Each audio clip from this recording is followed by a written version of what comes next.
తల్లి తీర్చుకున్న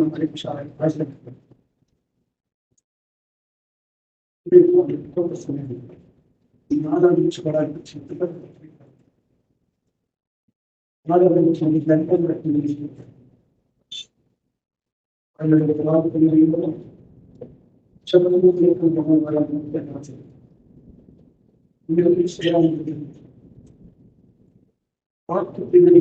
పరీక్షించుకొని చేసుకోవాలి ప్రయత్నించుకొని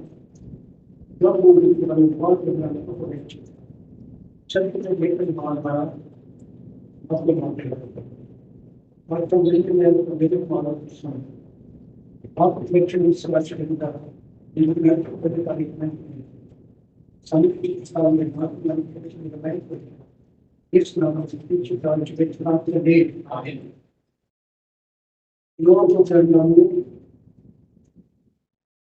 మొత్తం ఆలోచిస్తున్నాను అధ్యాయం 5 వరకు చదువుతున్నాను. అనధికారులను స్వేచ్ఛగా ఉపయోగించిన వారిలో అనధికారులుగా పక్కన పుట్టిన వారి కొరకు అన్నిటికీ దానికి ఇల్లుగాను ఉప్పు పర్రం దానికి నివాస స్థలముగాను నియమించింది.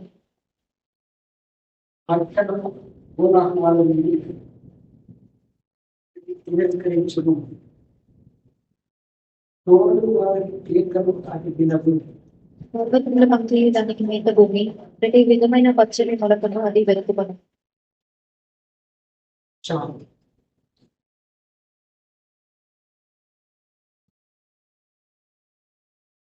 పోయిన వారం కూడా మనం చూసాం.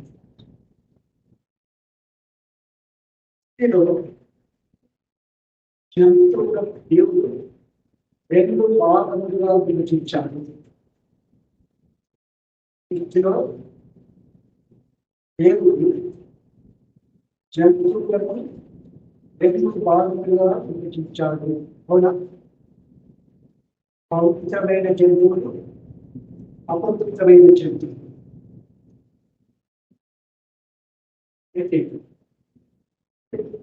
గాడిద ఏ రకమైన గాడిద అయినా సరే 3 రకమైన గాడిదలు ఉన్నాయని మనం చూసాం. అవునా?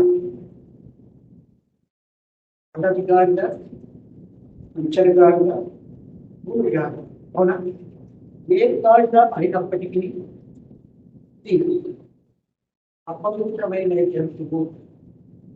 ఏమిటి? అపవిత్రమైన జంతువు. అయితే అడవి గాడిద యొక్క లక్ష్యం మొదట దాని ఇల్లు అరణ్యము. అవునా? అడవి గాడిద యొక్క ఇల్లేంటి? అరణ్యము. అది వాటన్నిటి గురించి మళ్ళీ చెప్పాలి. దాని నివాసము పదార్థం. దాని నివాసము పదార్థం అంటే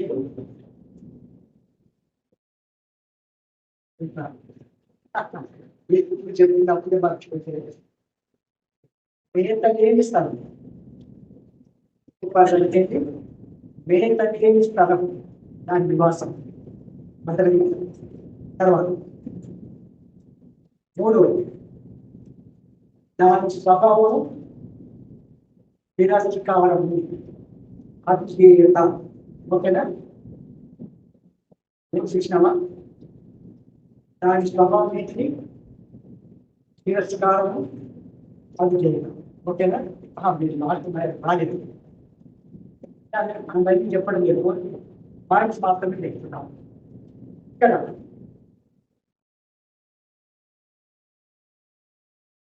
ఒక ఎగ్జాంపుల్ చెప్తాను.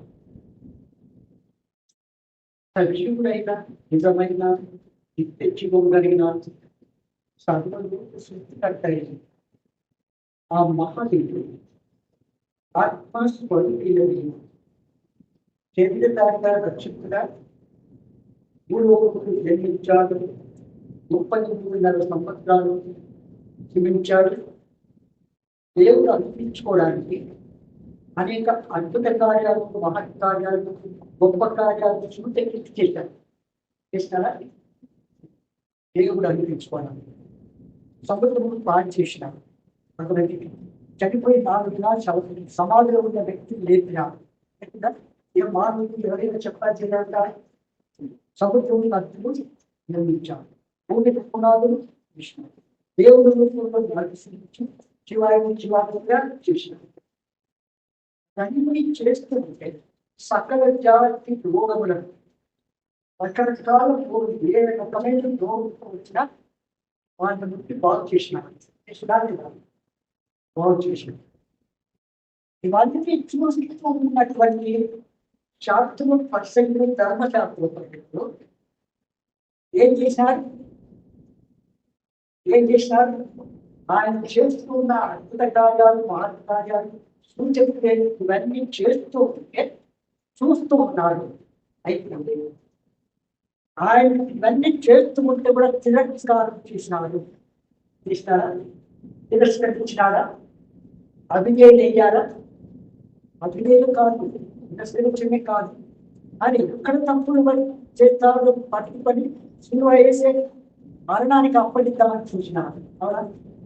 ఈ గాడి యొక్క లక్ష్యం అది మొదటిగా అరణ్యం అంటే విష జంతువు ఉండే స్థలం. అవునా? మాకు పురుగులు ఉండే స్థలం. అవునా? అలాంటి లక్ష్యాలు కలిగిన ఉద్యోగం కలిగిన వ్యక్తి ఎట్లుంటాడు, ఎలా మాట్లాడతాడు, ఎంత చక్కగా మాట్లాడినా, ఎంత మంచి పని చేసినా తప్పే అనాలి కానీ రైతులు తప్పు అంటారు, తప్పును రైట్స్ అంటారు. ఇది వారి యొక్క స్వభావం. జ్ఞానం కనుక ఉప్పు పదం వారు నివసించేది ఎక్కడ? వేగనే స్థలం అంటే ఆత్మీయంగా చూసుకొని ఆత్మీయంగా అరణ్యం అంటే ఎడారిలాంటి ప్రాంతం, మరి పరిశుద్ధత లేని జీవితం, మరి ఎడారిలో ఉన్నటువంటి లక్ష్యాలు కలిగినటువంటి మానవుల మధ్యలో లేదా ఆత్మీయ వాక్యం ఉంటుందా? చూడండి, ఇప్పుడు మన సత్యవాక్యములు వాస్తవంగా తెలియజేస్తూ ఉన్నాం. అయితే ఈ వాక్యాన్ని యూట్యూబ్లో జూమ్లో కూడా వాట్సాప్ కూడా ఇస్తున్నాం. ఇస్తే మన మెషిన్స్ వారికి ఎలాగుంది అరణ్యంలో నివసించే వారికి ఎట్లుంటుంది? విషజంతువులు ఉండే స్థలంలో ఉన్న వారి మనుషుల యొక్క లక్షణాలకు పరిశుద్ధతను వారి నేడు గురించి, మరి ప్రతిఫలాల గురించి, నూతనమైన ఆశీర్వాదం గురించి ఎంతైనా చెప్తే వారు మంచి చెప్తారంట. అవునా? ఒక పాపి ఆ మాటని అట్లు చెప్పినట్లయితే పాపి పరిశుద్ధుడు అవుతాడా? పాపి అయిన మానవుడు పరిశుద్ధుడు కావాలంటే తన నిజస్థితిని తెలియజేసినప్పుడే అవును నేను పాపం చేస్తున్నాను అని అంగీకరిస్తాను. అవును రాలేదు. చూడండి, మన మధ్యలో ఉన్నాయి తెలుసుగా, సమానస్థ వాళ్ళ ఆటం తెలుసుగా.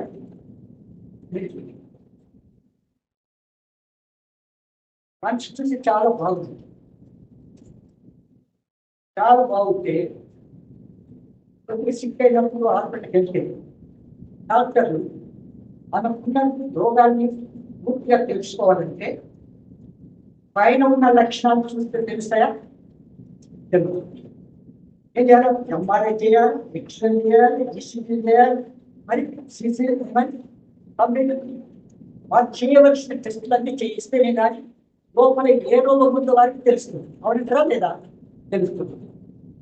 అవ్వచ్చు అవన్నీ లేదు నాకు మనం టాబ్లెట్స్ రాసి నాకు తక్కువ అవుతుంది అంటే తక్కువ అవుతుందా? అయితే రాత్రి అట్లా డాక్టర్లు సరైన ఏ రోగం అవుతుందో దాన్ని ఫైండ్ చేసి దాన్ని కనుక్కొని దాన్ని బాగు చేయడానికి ఎంత ఛాయశక్తిలో ప్రయత్నం చేసి మరణంలో నుంచి జీవులోకి నడిపించారు. వాస్తవమేనా? ఏమంటా అది సాధ్యమా? కిడ్నీ నుండి ఆ మస్తు తీసుకుంటే 2-3 లీటర్లు తిట్టి ఉండేది తిట్టి, అవునా? తిట్టి ఉండేది తిట్టి అయితే 2-3 లీటర్ల ఫస్ట్ వస్తుందంటే ఆమె స్టేజ్ ఎట్లుంది? అది ఆ ఒక కిడ్నీ ఇంత ఆలస్యం చేస్తే నెక్స్ట్ డే కూడా ఏమైంది రావచ్చు. కనుక డాక్టర్లు చేసింది మంచి పనా చెడ్డ పనా చెప్పండి. డాక్టర్లు చేసి బయట కనుక్కున్నది మంచిదా చెడ్డదా? మంచిది, అవునా? అట్లు మన పాప లక్షణాలన్నీ దేవుడు వాక్య పీఠంలో ఎక్సెల్ చూసినట్టుగా వాక్యమనే అర్థం ముందుకు వచ్చినప్పుడు మన లక్షణాలన్నీ అరణ్యపు లక్షణాలు. ఎలాగే అరణ్యపు లక్షణాలంటే విష జంతువులు ఉండే తలంపులు, అవునా? రాకుపులు ఉండే లక్షణాలు. ఈ తలంపులు ఇలాంటి జీవితంలో కొనసాగితే మేము బాగా అవుతాం, నువ్వు స్వస్థత పొందుతావు, నువ్వు చావనే చావు, నీ పిల్లలు అవుతారు అనుకున్న పోతే ఆ రోగం బాగా అవుతుందా? పాపం క్షమిస్తారా? పశువుల్లో మారుతారా? ఆ బోధ వీళ్ళకి కనబడటం లేదు కనుక మన బోధ సరిగ్గా కావాలని యూట్యూబ్ నుంచి కట్ చేస్తున్నారు. అర్థమైందా? ఇప్పుడు సరైన స్థితిని కనుగొని ట్రీట్మెంట్ ఇచ్చి బాగు చేయడం మంచిదా? పాపిని పరిశుద్ధిగా మార్చి పరలోక వైకుంఠ మోక్షానికి నడిపించడం మంచిదా? భూసంబంధమైన వాటి కొరకు ప్రాకులాడి మరి ఆశీర్వాదం కొరకు నేను చెప్తూ ఉంటే పాపి పరిశుద్ధుడు అవుతాడా? అవుతాడు. ఇంట్లోనే కూర్చున్నారు అనుకో, మంచిగా అవుతాడు. అది అవునంటే రాలేదు. కనుక వెలుగులో చీకటిలో నడుస్తున్న వ్యక్తులకు, అరణ్యంలో ఉన్నటువంటి జంతువులకు, వారి లక్షణాలకు మరి ప్రభుత్వాల మధ్యలో ఉన్న లక్షణాలకు ఎంత భేదం ఉంటుందా లేదా? కనుక అరణ్యంలో ఉన్నటువంటి వారి మధ్యలో ఉండడం పరిశుద్ధులు పరలోకం వెళ్తామా? పరిశుద్ధుల మధ్యలో ఉండి సిద్ధపడి పరలోకం వెళ్తామా? ఎక్కడ వెళ్తాము?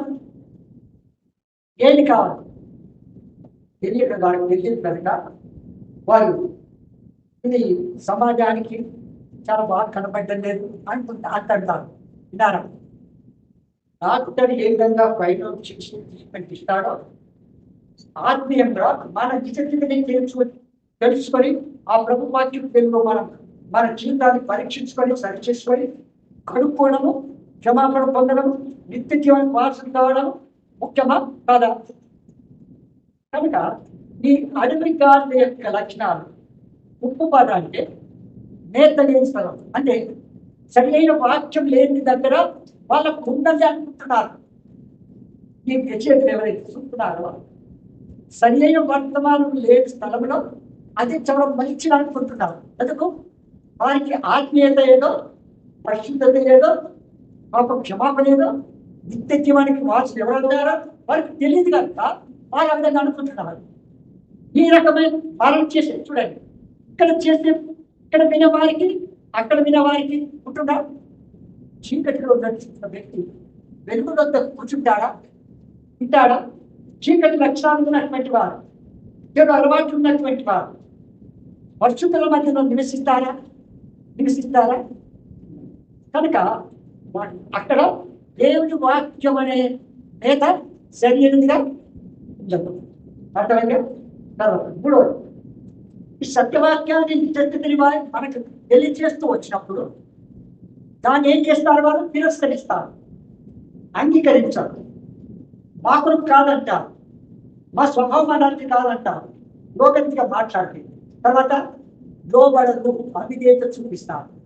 తిరస్కరించడమే కాకుండా వాక్యాన్ని అంగీకరించరు, వారు పాప క్షమాపణ పొందరు, అంతను వారి జీవితం ఎలాంటిది? నిత్య శిక్ష, నరకానికి వెళ్ళే జీవితం కొనసాగుతూ ఉంటారు. ఈ 3 లక్షణాలు మనం చూసినాం. ఓకేనా? మీరు రాలేదు కానీ మీరు అన్ని చెప్పారు. మనం 4 చూడండి, 4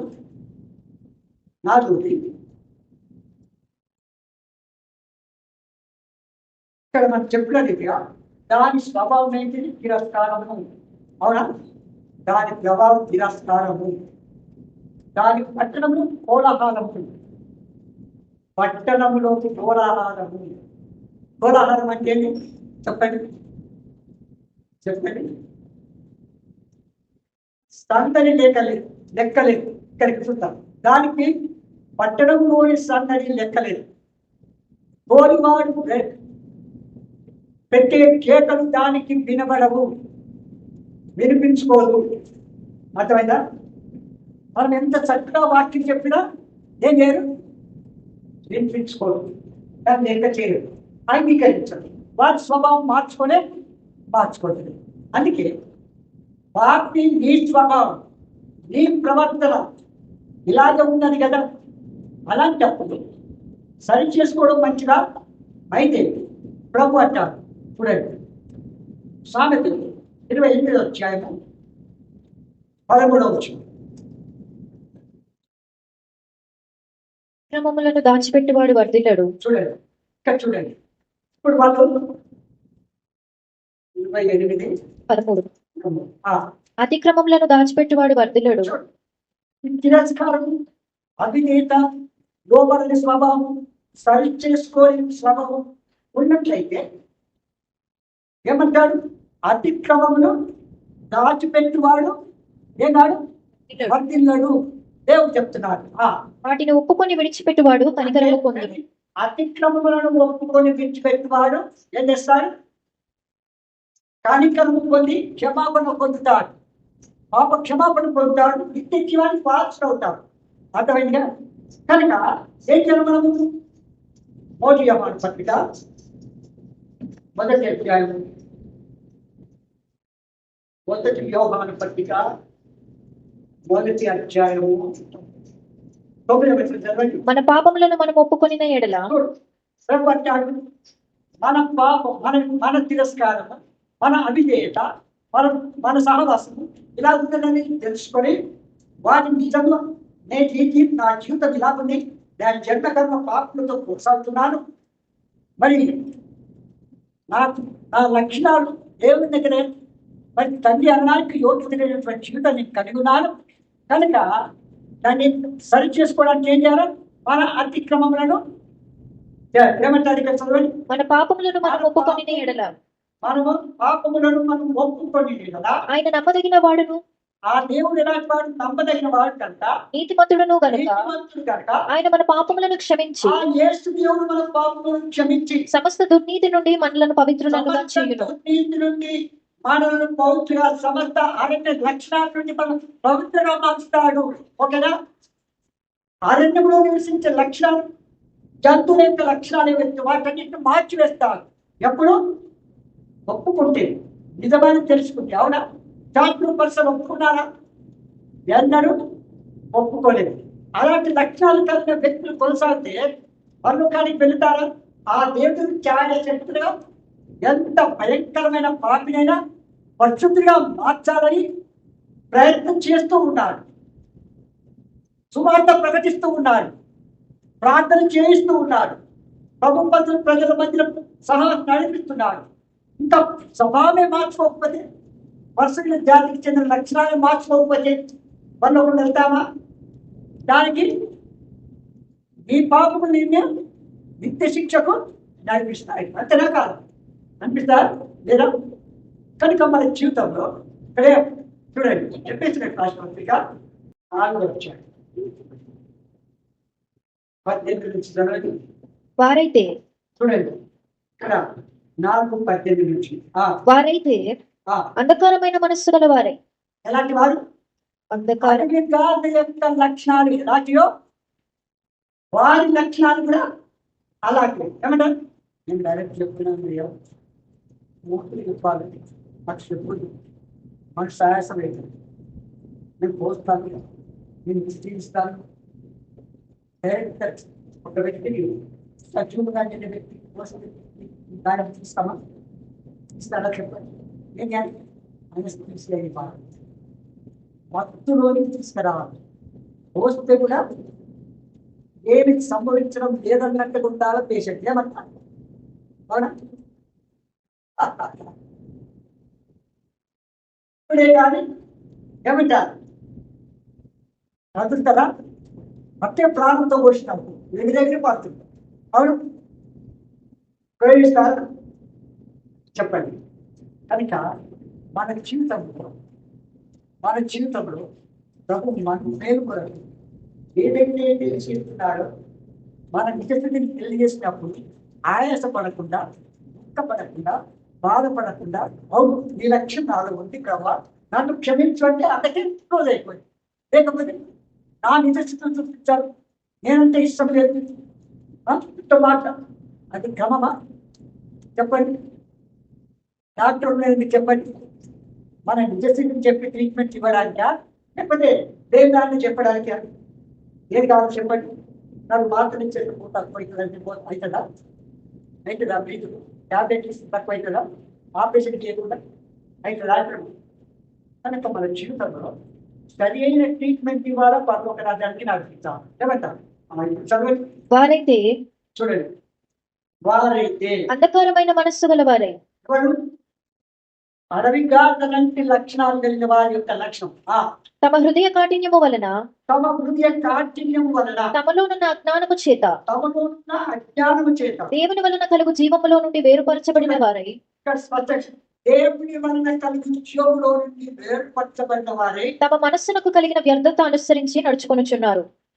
అవి మనస్సునకు కలిగిన వ్యర్థతను అనుసరిస్తున్నారు. అవును, వాస్తవేనా? అలాంటి వారు బాగుపడతారా?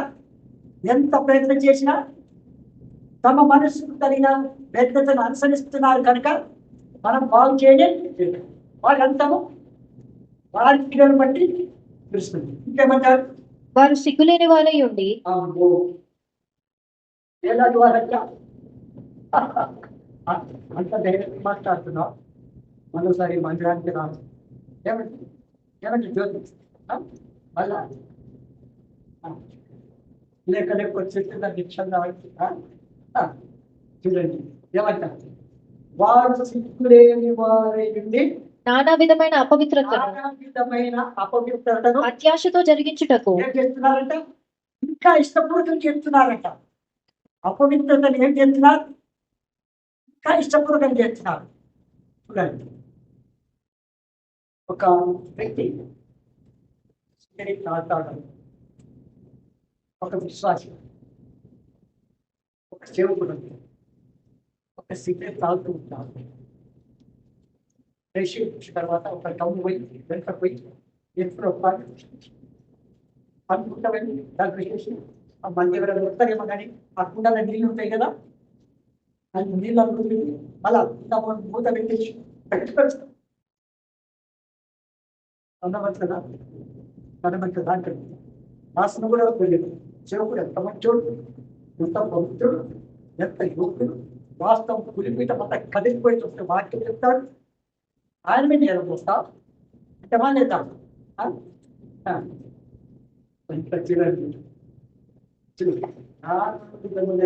అంటే కథగా వాస్తవానికి సంగీతం చెప్తున్నాం. ఒక దేవుడు అలవాటు వాక్యమైతే పులిపీఠం మీద స్టేట్ చేసినట్టుగా వాక్యం చెప్తూ ఉంటాను. ఈ అలవాటు ఒక్కరు నేనైందంటే ఎవ్వరు లేని టైంలో ఇంత కూర్చున్నాడు, ఎవరు లేని దమ్ము కొడుతున్నాడు. ఏం చేస్తున్నారు? దమ్ము కొడుతున్నాను అంటారు వాళ్ళు. వాళ్ళ భాష చెప్తున్నారు. దమ్ము కొడుతుంటే ఒక ఆయన సేవకుడు వచ్చేసి దాని ఇట్లా కొట్టేసి ఉంటుంది గొప్పది. ఇక ఏమైంది? బయట పోదగానే అది బయటకు వచ్చేసింది. సేవకుడు అంటారా లేదా? అంటారా? ఎందుకు చెప్తే కదా నానా విధములైన అపవిత్రతను అత్యాశతో జరిగించుటకు తమ్మును తాము కామకత్వమునకు అప్పగించుకొని ఏం చేసినారు? తమ్మును తాము కామకత్వమునకు అప్పగించుకొని ఇంకేమంటారు? చదవండి.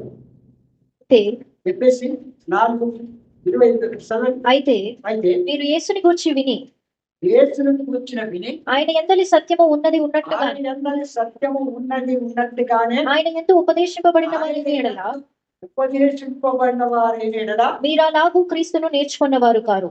ఏం చేస్తారు? తీరాల క్రీస్తును చేర్చుకున్నవారు కాదు. అంటే యేసు ప్రభుని నమ్మేవారు కానీ యేసు ప్రభు దేవుడే కాదని వారే ఆయన ఆ యేసు దేవుడే మన పాపములకు చనిపోయి సమాధిని తిరిగి లేచారు. అవునా? ఎందుకు సజీవుడైన నిజమైన దేవుడు చనిపోవాలా చెప్పండి? పాపి పరిస్థితులు కావాలంటే, నిత్య జీవానికి వారసు కావాలంటే, పరలోక రాజ్యానికి చేరాలంటే రక్తం చిందించకుండా పాప క్షమాపణ లేదు. అవునా? అది కోళ్ళ యొక్కయు, మేకల యొక్కయు, గొర్రెల యొక్కయు, పశువుల యొక్కయు, పక్షుల యొక్కయు రక్తం ద్వారా పాపి పరిశుద్ధులు కాలేదు.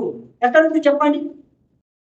ఏప్రిల్ రాష్ట్ర పత్రిక 10:3-4.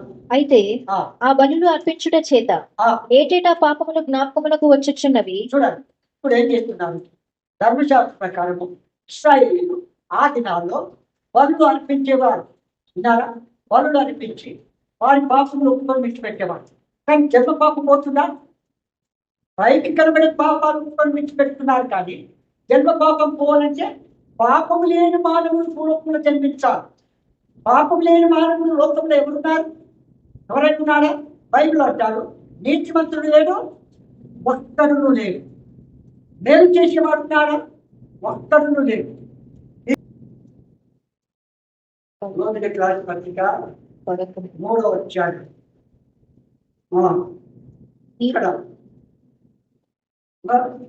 11 నుంచి 11. నీతిమంతుడు లేడు, ఒకడునూ లేడు, గ్రహించువాడెవడునూ లేడు, దేవుని వెతుకువాడెవడునూ లేడు, అందరూ త్రోవ తప్పి ఏం చేసినారు? త్రోవ తప్పి ఏకముగా పనికి మాలిన వారైరి. అబ్బో, మంచివాడు వారేలా? ఏకంగా పనికి వారే. మేలు చేయువాడు లేడు. ఎవరున్నారు? ఒక్కడున్నా మేలు చేస్తున్నాడా? మేలు చేయువాడు లేడు, ఒక్కడైనను లేడు. వారి గొంతుగా తెరిచిన సమాధి. అమ్మో, సమాధి తెలిసి ఏమొస్తుంది? అయ్యా, దాంట్లో చనిపోయి 4 రోజులైంది, కంపు కొట్టాదయ్యా, ఎందుకు వెళ్తున్నామని వారికి విశ్వాసం. దేవుడు లేపుతారని విశ్వాసం కాదు. ఇప్పుడు పురుగును బట్టి ఆ బాడంతా చెడిపోయి ఉంటుందయ్యా అని అంటున్నారు. ఎవరు? అట్టముళ్ళు అన్నది. అంటే ఆ ప్రభుకి ఏదైనా సాధ్యమా అసాధ్యమా? ఏది కాదు. పైన ఉంది. ఆ నారద సమాధి నేను చూశాను. నేను దిగలేదు, అంతలోకి వెళ్ళి నన్ను దిగలేదు ఇంకొద్దా ఎక్కుంది కదా, ఇంకో లేదని నన్ను ఎంత దూరం వచ్చి నేను చూడాలని అక్కడికి దిగి ఆ సమాధి చూసి వాళ్ళ పైకి వచ్చినాను. అంత లోతు నుండి నాదము లే అన్నారు. అన్నారా?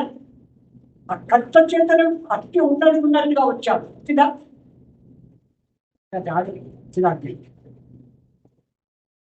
చనిపోయినది కష్టపూడికి పైకి వచ్చినాడంటే కాలు చేతులు కట్టినాక ఎట్లు వేసి వస్తాడు?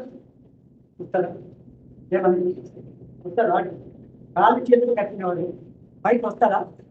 అది కనుక ఆ దేవునికి అసాధ్యమైన ఏది కూడా ఆ యేసు దేవుడు అలాంటి శక్తివంతుడైన దేవుడు మాటతో సమాధిలో నుంచి బయట రమ్మనగా వచ్చేసి దానిగా కట్టు విప్పి వెళ్ళని అన్నాడు. అన్నాడు కట్టు విప్పేసినాడు. కనుక పాప బంధకములతో కట్టబడిన మన జీవితాన్ని విప్పాలంటే నువ్వు లోకంలో మరి ఈ పాప లక్షణాలు పోవాలంటే ఏం చేయాలి? విప్పాలా లేదా? ఆ కట్టుతోనే ఉంటే నువ్వు పరలోకానికి, మోక్షానికి, వైకుంఠానికి, స్వర్గానికి వెళుతావా? నిత్య జీవం పొందుతావా? ఎందుకు చెప్తున్నారు స్పష్టం కంటే ఇక్కడ చూడండి, ఇంకా సర్వైన మాట. వారి గొంతుగా తెరిచిన సమాధి, తమ నాలుకతో మోసము చేయుదురు, వారి పెదవుల క్రింద సర్ప విషం ఉన్నది, వారి నోటి నిండా శపించుటయు పగయు ఉన్నవి. ఏమన్నా? వారి నోటి నిండా శపించుటయు పగయు. ఏమన్నారు ప్రభు? వాడు వీడు దైనాలలో కంటే వాడు తెలియ వచ్చిన వాడు, సమరయ దగ్గర ఉంటే వాడు సమరయుడు, అంటరాని వాడు అన్నాడు. నిన్నంటే ఏమిటి వేరేది? నిన్నంటే వాడు అలా రోజులు స్నేహం చేస్తాను, మందిరానికి వస్తాను, మంచి పని చేస్తాను. ఏమంటా ఇంకా అన్నమంటే తప్పు. నీసమిత్రులు చూపిస్తే వస్తావా? ఒక వ్యక్తి బాగుపడే లక్షణాలు లేకపోతే మనం ఏమి చేయలే? కట్టు విప్పనియారు. వారి మాటలు ఇంకా ఎట్లుంటాయి? ఎంత వచ్చింది? ఇంకా వారి పెదవులకు గొంతుక తెరిచిన సమాధి, తమ నాలుకతో మోసం చేయదు, వారి పెదవుల కింద సర్ప విషం ఉన్నది. ఏమన్నారంట? సర్ప విషం. అంటే అరణ్యంలో సర్ప విషం ఉంటుంది. అరణ్యం లాంటి జీవితంలో ఉన్న లక్షణాలు ఉన్న వారికి ఈ విషయం ఉంటారా లేదా? వాడు బాగుపడతారా? బాగుపడతారు. ఏమంటారు తర్వాత? వారి నోటి నుండా శపించుటయు పగయు ఉన్నవి, ఆ, రక్తము చిందించుటకు వారి పాదములు పరిగెత్తుచున్నవి. చూడండి ఏం చేసినారు ప్రభుడు? ఏం చేసినారు? చంపడానికి రక్తము గొడబడ కారుతుంది కూడా. దయా జాలి కనికరం ఉందా? ఇంకా ఆ సైనికుడు, రోమా సైనికుడు ఎట్లా దయ లేకుండా పొడుస్తూ ఉన్నారు. ఆ కోడలు ఎట్లుంటాయంటే ఒక్క కోడతో కొట్టి దానికి ముళ్ళతో అమర్చబడే కోడలు ఎట్లుంటే ఒక్క కోడతో కొట్టే ఎన్ని చీలికలు దేవంత చీలికలు వస్తున్నారు. ఆ చర్మం అంతా ఊడిపోయించబడుతుంది. అలాంటి దెబ్బలు తింటే అది ఏం వస్తారు మళ్ళ దగ్గరికి? ఇంకా దినానికి వెళ్ళిపోతా కానీ ఇక్కడికి రాలేదు. ఏమంటా మళ్ళీ ఇక్కడికి? ఏమంటా ఇలాగుంటే మందిరం విస్తరించాలంటే ఎక్కడ వస్తుంది చెప్పండి? అవును వస్తారా? అరణ్యం లాంటి ప్రజల లక్షణాలు పోవాలంటే వారు స్థిరంగా ఉంటే దేవుడు చేస్తారు. అసాధ్యమైన నేను కూడా లేదు. చూడండి, నెప్పిపుష్టులతో నేతగని స్థలంలో ఉన్నారు, కానీ దేవుడు కృప చేత దావీదు ప్రేరేపించి దావీదు దగ్గరికి పిలిపించుకొని దేవుడు చేసినాడా లేదా? రాజభోజనం చేసినాడు. అట్లు చేయడానికి ఇష్టమే దేవుడికి లోపడుతుంది. పిలిస్తే కూడా రాకపోతే ఎవరికి నష్టం? కనుక మన జీవితంలో చూడండి, నాశనము కష్టము వారి మార్గంలో ఉన్నవి. రక్తం చిందించడానికి పరిగెత్తుతుంటే ఇంకా వారి నాశనం కష్టము వారి మార్గంలో ఉన్నవి. శాంతి మార్గము వారి ఎదిగారు. ఇప్పుడు వేరే చర్చిలకు వెళ్తే శాంతి మార్గం చూస్తారు. వాస్తవమేనా? చూస్తారా లేదా? మీ టీవీలలో చూడండి, వారి బోధ ఎట్లుంటుంది, వారి పలుకులు ఎట్లుంటాయి, వారి ప్రవర్తన ఎట్లుంటుంది. అవునా? నువ్వు ఆశ్చర్యపడి దేవుడిని రక్షిస్తాడు, దేవుడిని క్షమిస్తాడు, నీ అక్కలను తీరుస్తాడు, నీ రోగును బాగు చేస్తాడు, నీకు గర్వపరమిస్తాడు, సచ్చినో బతుకులో చంపుతావంట. అంటే ఎట్లుంటుంది? రండి చెప్పాలి. ఈ ట్రీట్మెంట్ వాళ్ళకి వీళ్ళకి ఇంత వస్తారా? ఈ ట్రీట్మెంట్ అక్కడ ఉంటారా? కనుక అర్థం కాకుండా వాళ్ళు ఏం చేస్తున్నారు? యూట్యూబ్లో దాన్ని తీసేస్తున్నారు. విచ్చేసి విన్నారా? అది కూడా దాన్ని చెప్పాలి మనం. దాని కూడా దేవుడు లెక్క అడుగుతారు. ఇంకేమంటారు? వారి కన్నుల ఎదుట దేవుని భయం లేదు. కన్నుల ఎదుట దేవుని భయం ఉన్నదా? అరణ్యంలో నివసించే వారికి, అరణ్య లక్షణాలు ఉన్న వారికి, అడవి జంతు లక్షణాలు ఉన్న వారికి మరి దేవుని భయం ఉంటుందా? అంటున్నా. అసలే ఉండదు. ప్రతి నోరు మూయబడినట్లును సర్వలోకము దేవుని శిక్షకు పాత్రమగునట్లును. ప్రతి నోరు మూయబడినట్లును సర్వలోకము దేవుని శిక్షకు పాత్రమగునట్లును. ధర్మశాస్త్రము చెప్పుచున్న వాటన్నింటినీ ధర్మశాస్త్రంలోనే వారితో చెప్పుచున్న దాన్ని జరుగుతుంది. ఏలైనగా ధర్మశాస్త్ర సంబంధమైన క్రియల మూలముగా సంగతి చెప్తున్నాం. ఏలైనగా ధర్మశాస్త్ర సంబంధమైన క్రియల మూలంగా ఏ మనుష్యుడును ఆయన దృష్టికి నీతిమంతుడని తీర్చబడదు. సంగతి చెప్తున్నాను. ఇది చాలా పాయింట్ చేస్తున్నాను. ఎందుకు చెప్తున్నానంటే ఒక సంఘం అది పేరు చెప్పాలి. ఇప్పటికీ ధర్మశాస్త్ర ప్రకారంగా వారు సబ్బాతు దినాన్ని ఆచరిస్తారు, విశ్రాంతి దినాన్ని ఆచరిస్తారు. విశ్రాంతి దినం ఏది? విశ్రాంతి దినం ఏది? శనివారం. అర్థమైందా? శనివారం ఆరాధన చేస్తారు కానీ ఆదివారం ఆరాధన చేయరు. చూడు, సరే ఏ దినం చేసినా ఆరాధన చేస్తుంటారు కానీ ఇక్కడ ఏమంటారు చూడండి, ధర్మశాస్త్ర సంబంధమైన క్రియల మూలంగా ఏ మనుషుడు ఆయన దృష్టి దేవుని దృష్టికి నీతిమంతులు తీర్చబడదు. అలాంటప్పుడు అక్కడ వెళ్ళానా చెప్పండి? అక్కడ వెళ్ళానా అంటున్నా. ఏమయ్యా వెళ్ళాలా? ఏం చెప్పు? ఏదన్నా సత్యవాక్యం ఏదైతే చెప్తున్నాడో ఎక్కువ మార్గంలో ప్రవేశించేవారు చాలా కొద్ది మంది. ఎంతమంది లెక్క పెట్టచ్చు. ఏమంట విశాలమైన మార్గంలో వద్దంటే పిలుపుంటే అక్కడ వెళ్తారు. ఈ చర్చి చూద్దామని సీఎం గారు అన్నారు. ఈ చర్చి ఎట్లుంటుందో చూద్దాం, ఆయన మాటలు చూద్దాం, ఆయన లక్షణం ఎట్లుంటుందో చూద్దాం. భూ సంబంధ భూలోకంలో ఇవన్నీ చేస్తున్నారు. పరలోకంలోకి వెళితే ఏమంటారు? ఒక లాయర్ అన్నాం. ఒక లాయర్ దగ్గరికి వెళితే అయ్యో ఆ చర్చ అది బిజినెస్ మైండ్ అండి అన్నాడు. అని అది బిజినెస్ మైండ్ అండి, కనుక డబ్బు కొరక మనం జీవిస్తున్నాం, సమకూర్చుకోవడానికా పరలోకానికి వెళ్ళడానికా? ఏది కావాలని చెప్పండి? పరలోకం కావాలా, డబ్బు కావాలా? డబ్బు కావాలంటే అక్కడ వెళ్ళండి. విన్నారు? ఇచ్చనిగా తిరగాలంటే అక్కడ వెళ్ళండి. అడవిదారుగా తిరిగినట్టుగా తిరగాలంటే వెళ్ళండి. విన్నారా? కనుక ధర్మశాస్త్ర ప్రకారం నీతిమంతులు కాకపోతే, పాప క్షమాపణ పొందకపోతే పరలోకం వెళ్తారా? ఆ కుటుంబం మన ఇంటి ముందు కుటుంబం అక్కడికి వెళ్ళి అనుకోకుండా ఆ పాత్ర ఎక్కడ రెండు కుటుంబాలు ఉన్నాయి, మనం చూసుకోవడానికి వచ్చిన ఈయనేమో ఈయన పేరు ఆనంద్ సాధించి నా కుటుంబం అక్కడ వచ్చింది. అప్పుడు ఆనంద్ అన్నారు ఆ సంగతి అది నేను తెలుసుకోండి.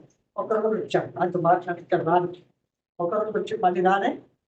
అయితే ఆయన వ్యక్తిగతంగా మాట్లాడాలని ప్రార్థన చేస్తున్నాను. ఈ వాక్యం ప్రకారం వారిని సిద్ధం చేయాలి. ఏమంటారు? ఒక మోసం చేయడానికి కాదు, అతిలో నుంచి లాగినట్టుగా వారిని ఏం చేయాలి? అవును. కనుక ఏమంటారు చూడండి, ధర్మశాస్త్ర సంబంధమైన క్రియల మూలంగా ఏ మనుషులను ఆయన దృష్టికి నీతిమంతులను తీర్చబడ్డడు. ధర్మశాస్త్రం వల్ల పాపమనగా ఎత్తిలో జరుగుతున్నది. ధర్మశాస్త్రం ఏం చేస్తుంది? పాపం అంటే ఏసు చెప్తుంది, కానీ పాపాన్ని తీసివేయలేదు. పాపాన్ని ఏసు రక్తంలో కడుపుని పరిశుద్ధంగా తీరపాలి, కానీ ధర్మశాస్త్రం ఏమాత్రమో ఇవ్వదు. ఓకేనా? చెప్పాలంటే టైం అయింది. కనుక మన జీవితం ఇంకా ఎవరైనా సరే మనం ప్రభు మన నిజస్థితిని తెలియచేసినప్పుడు అది వాస్తవం అయితే ప్రభు దగ్గర ఎవరి దగ్గర ప్రభు దగ్గర మేము క్షమాపణ పెడుతుంది. ప్రభా, నా లక్షణాలు ఇలా ఉన్నాయి, నా సహవాసం ఇలా ఉంది, నేను తిరుగుతున్న జీవితం ఇలా ఉంది అని వాస్తవం.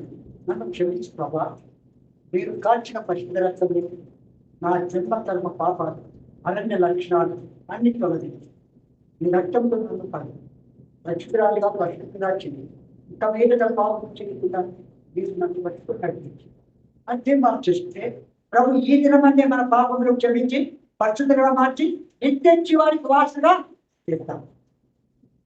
ప్రార్థించుకుంటాం. ఏంటండి ఏసునామను మరించాలని వాసన తెలిసిన లేఖన భాగంలోని బట్టి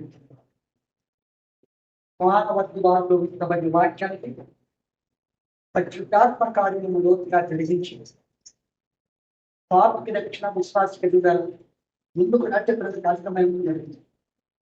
ఎందరైతే అడవిగా లాంటి లక్షణాలు కలిగి తెలియక మరి అరణ్యంలో వేతలేని ఆత్మీయ వాక్య శరీర వాక్యం చేసే స్థలంలో కొనసాగుతుంది. వాళ్ళు క్షమించి వాళ్ళు ఒక నాటాన్ని నడిపించి తెలుసుకునేలాగా చేయి. సత్య సహవాసం లేదు కానీ గుర్తించేలాగా చేయి. మరొకసారి ఈ వాక్యం విన్న వారందరిలో ఈ కాలు ధరించిన మయం తెచ్చుకోం కప్పటించుకోవద్దు. ఏసు నామములో స్తుతించి ప్రార్థించుచున్నాము తండ్రి. ఆమేన్.